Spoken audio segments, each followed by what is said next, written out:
İsmail, bilmirsən bu yaylıq kimindir?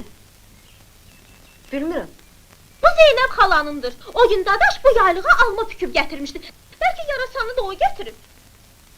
Dadaş gətirməyib. Bəs onu kim gətirib? Mən gətirmişəm. Sən?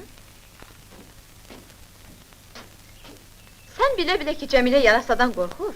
Ne üçün bunu eləmişsən? O qorxudan xəstələnə bilərdi, ölə bilərdi. Dilini dinc qoysun. Mənə niyə lağ eləyir? Fərsiz deyir. Nə?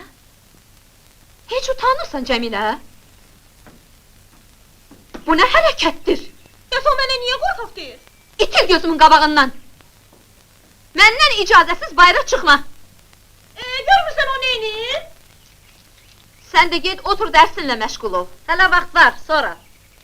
Sən nə danışırsan? Az qala yay qurtarsın, sən elə bir dəfə də dərsinlə məşğul olmayıbsən. Bura ver, sən bu hərəkətlərinlə məni lap təngə getirdin. Gəl görüm. Bütün günü oynamaqdan başqa heç bir şey bilmirsən. Bu tapşırığı yazıb qurtarmayınca evdən bayıra çıxma.